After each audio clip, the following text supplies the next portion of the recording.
Greetings and salutations from the wonderful state of Florida. It's a little bit chilly today. We're averaging 55 degrees. Last night was a chilly 40 degrees. Gave me plenty of time to think of what I wanted to do today while I was shivering under my covers.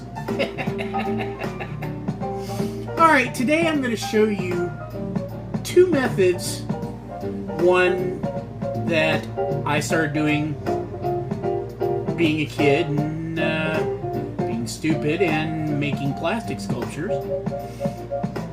And the other one I picked up from another YouTuber who does a different type of method. What methods am I talking about? That's simple. I'm going to show you how I fill seams and gaps in my 3D printing. But first, a word about our sponsor. Oyez!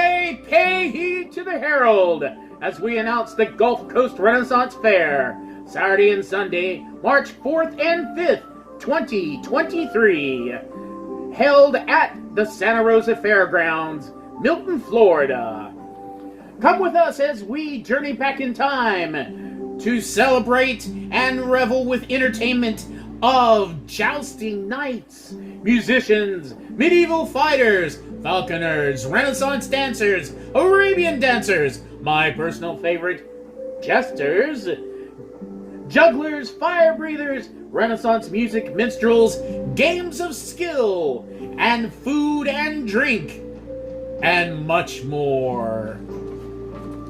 For further information, please consult thy magical electronic device and insert the proper code of www.gcrf.us. And remember to get medieval! Alright, so the first method I wanted to show you is one that I used to do as a kid, making these stupid plastic sculptures. As kids, we all like to light everything on fire. I know, my mom used to bitch at me about it. Probably your mom did too. And, well, fortunately, you didn't get in trouble like I did. I'd show you the burns, but honestly, after about 40 years, I forgot where they were. So first off, fresh from sanding and prepping, like I showed in part 1 of the 40K chainsword build, we've got a nice little seam here. Now, normally this seam would be closed by, I don't know, I've seen people use putty, Bondo. I've got a friend who likes using Tester's modeling glue. I don't like how long it takes to dry. Also, I don't like tripping when I'm trying to do this. So I'm going to show you the first method I like doing is real simple. Get you any type of your filament that you like using. I just so happen to have some black filament that I use for multiple different reasons. You know, in case you need, like, something to poke in your ear and try not to rupture your eardrum with it. But, in today's example, we'll be taking our nice butane lighter, which, honestly, I really need to get a heat gun, because I originally got this thing. No, not to smoke crack.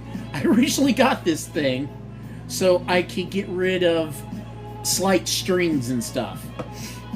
But, I really do need a heat gun.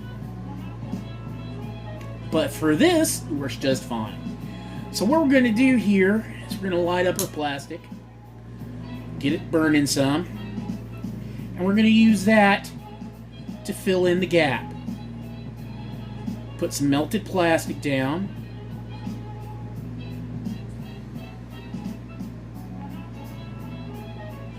Try not to light the entire piece on fire. Now, this method is a little bit labor consuming. And I'll show you what I mean in just a minute. A lot of the pieces will dry or cool down, and it'll sink into, causing it to dimple and form a depression in the piece, so that when you sand it, it doesn't come up normal again.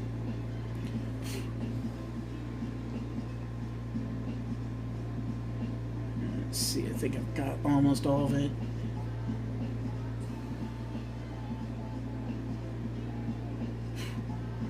Alright, so we'll let that cool.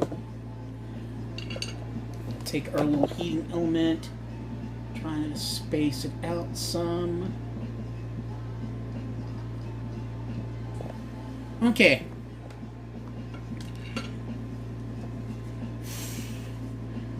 Now, as you can see, we totally filled the seam. Oh. I really think I got a bug in my nose. So, like I said, we've completely filled the seam, and it's nice and filled now. Now, like yesterday, we take our Dremel and repeat the same process of sanding.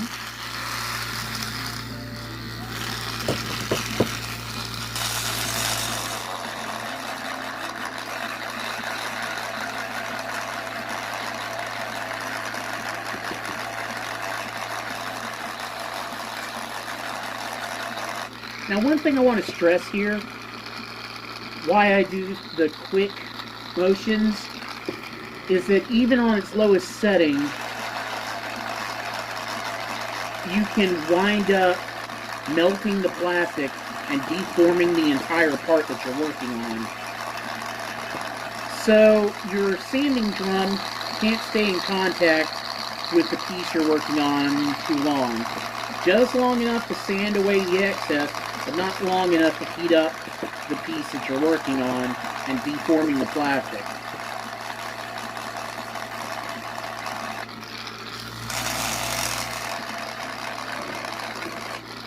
Alright, so here's what I'm talking about. Let's see, get it in light. As you can see, these black spots right here are depressions where the plastic has bubbles in it and has cooled down and then sunk in. I forget what they call it when volcanic flows do that. Geez, I used to know all the terms for it. But we've got these little holes, and that's not really too much of a problem to fill out. We just heat up our plastic again, get a little melt going on, and put in the holes.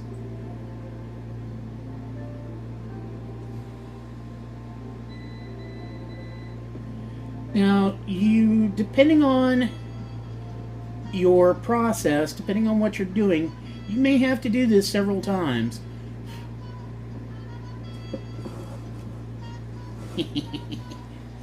Yeah, I'll show you what I used to get in trouble for.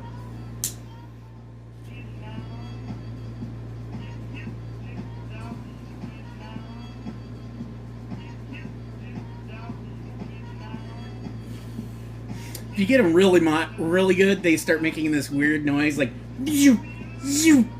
My mom caught me doing that one time. Ooh, yeah. Yeah, that was a tanned ass. She beat my butt. I think I was like maybe 8, 9. I was doing it on the living room table. You know, those tables that your parents put all the books on and everything to look cool. She was so bad. Alright, so we go back with our sanding Dremel and work the piece again.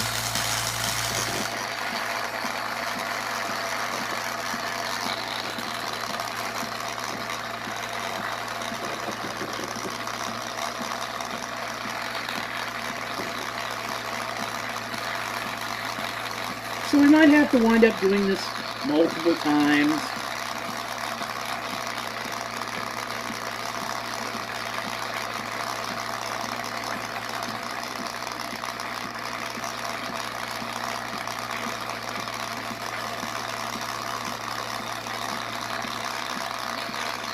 get it to come out right.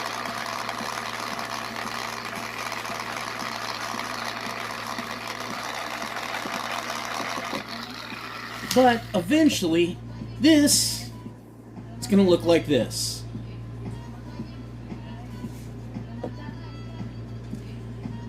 The seam is filled, sanded down,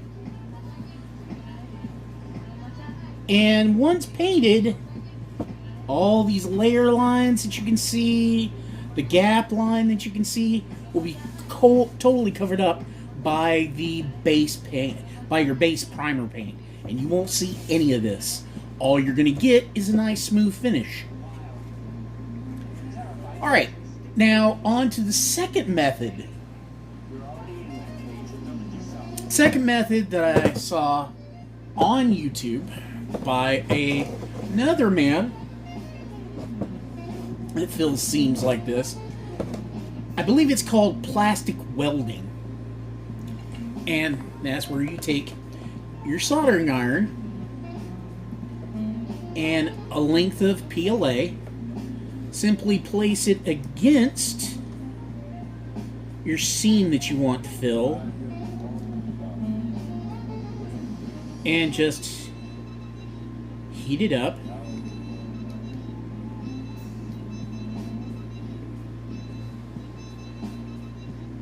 And put it in there. Now, this method takes a very steady hand, and I have yet to get it to come out just right.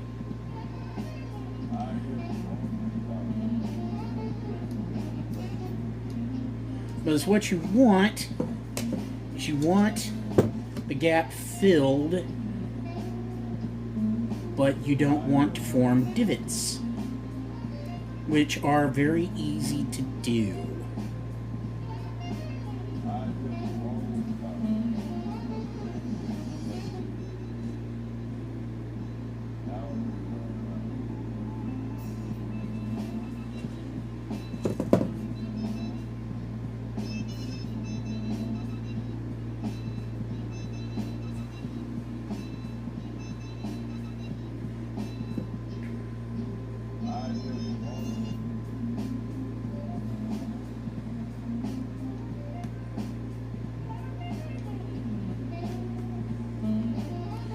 There's a lot of smoothing to do with this, and there is a different piece that you can use that looks like a flat spoon that I don't really have at the moment.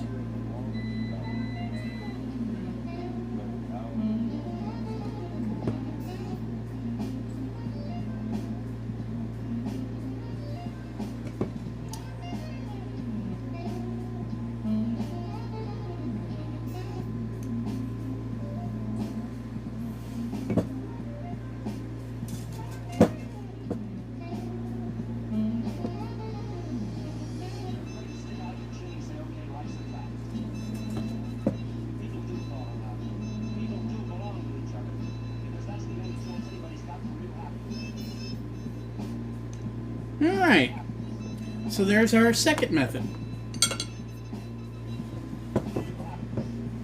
Let's see how that looks. I've tried both methods and I like mine a lot better. But we'll wait for this to cool down. Take out our Dremel again. Probably need to be charged soon.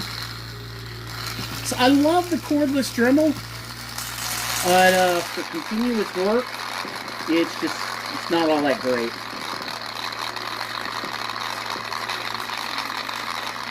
I found that if I'd known that this thing wore down on its charge so quickly, I would have bought a corded drill.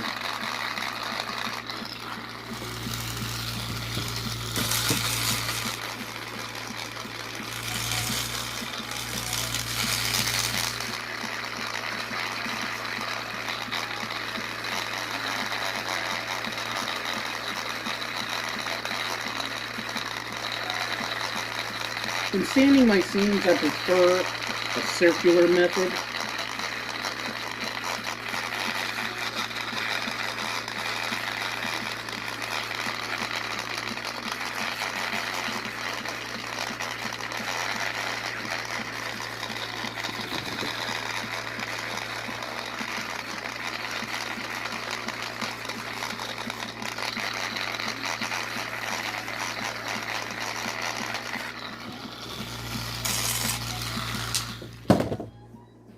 Take our sander, sanding block.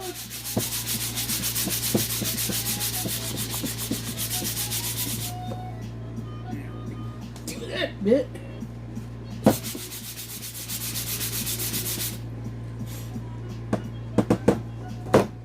There's the part we just did on the side here.